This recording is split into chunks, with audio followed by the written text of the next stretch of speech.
Most important meeting ছিল president Xi Jinping এর সাথে আমাদের চিফ অ্যাডভাইজার প্রফেসর ইউনূসের বাইলেটারাল মিটিং, এবং এটা আমি বলবো যে এটা একটা গ্রান্ড সাকসেস ছিল। ওনার যেভাবে উনি প্রেসিডেন্ট শি জিনপিং স্যারকে মিটিং এ নিলেন এবং এই যে পুরো মিটিংটার মধ্যে যে হৃদ্যতা ছিল সেটা সবাইকে মানে ইট টাচড এভরিওয়ান। এতে বোঝা যায় যে তাকে প্রফেসর ইউনূসকে কতটা উঁচু স্তরের লিডার হিসেবে ওনারা দেখছেন, কতটা তার সাথে মানে বাংলাদেশের সাথে তারা কতটা ভালো সম্পর্ক করতে চান।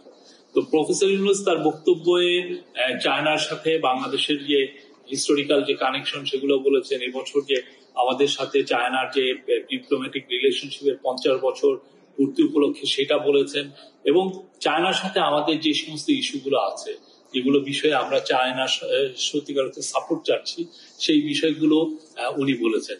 এবং সবচেয়ে ইম্পর্টেন্ট যে জিনিস যে প্রত্যেকটা বিষয়ে চাইনিজ প্রেসিডেন্ট পজিটিভ কনসিডারেশনের কথা বলেছেন। উনি বলেছেন যে প্রফেসর ইউনূসকে এবং তার গভর্নমেন্টকে তারা ফুল সাপোর্ট দিচ্ছেন। এবং আরেকটা কথা যেটা এই পুরো ভিজিটের একটা অন্যতম দিক ছিল যে চাইনিজ ইনভেস্টরদেরকে বাংলাদেশে ইনভাইট করা। প্রফেসর ইউনূস এটা বলছিলেন, যেখানে আপনি গোয়া ফোরামে আপনি দেখেছেন যে কালকে উনি এটা বলেছেন, আজকে উনি এই কথাটা আবার বলেছেন মিটিং এ। এবং সেক্ষেত্রে প্রেসিডেন্ট শি জিনপিং বলেছেন যে উনারা এনকারেজ করবেন চাইনিজ ইনভেস্টররা যাতে বাংলাদেশে ইনভেস্ট করে। প্রস্তাবিত তিস্তা ব্যারেজ প্রকল্প নিয়ে কোনো আলোচনা?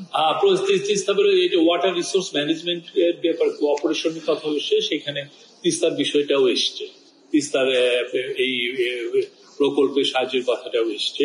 তো আমরা আশা করছি যে বাংলাদেশের সাথে চায়নার যে সম্পর্ক এটা সামনে আরো আমরা যে একটা নতুন স্কেলে যাবে, নতুন অধ্যায় সূচিত হবে। এবং আমরা মনে করি চাইনিজ ইনভেস্টররা যদি বাংলাদেশে বড় অর্থে প্রচুর ইনভেস্ট করেন, যেমন বাংলাদেশ কিন্তু 2016 সালের থেকে আমরা বলে আসছিলাম যে চাইনিজদের জন্য একটা প্রাইভেট ওদের জন্য একটা চাইনিজ ইকোনমিক জোন করা হবে, কিন্তু এটা কাজ কিন্তু এগোয় নেই।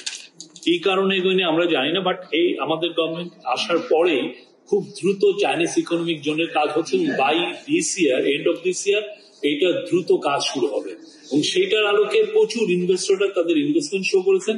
কিন্তু অবভিয়াসলি চায়নার ইনভেস্টররা তাদের গভর্নমেন্টের দিকে তাকিয়ে থাকে যে তাদের গভর্নমেন্ট কি বলে।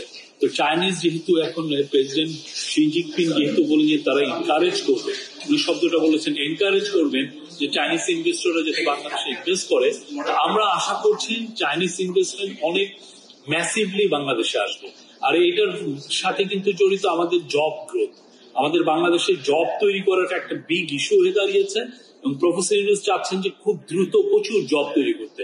চাইনিজ ইনভেস্টররা যদি বাংলাদেশে আসে, চাইনিজ স্পেশাল ইকোনমিক জোনে যদি তারা ইনভেস্ট করে, এবং অন্যান্য ওরা মংলার ওইখানেও একটা ইপিজেড এর এক্সপোর্ট প্রসেসিং জোনের ওইখানে ইনভেস্টমেন্ট করতে চাচ্ছে।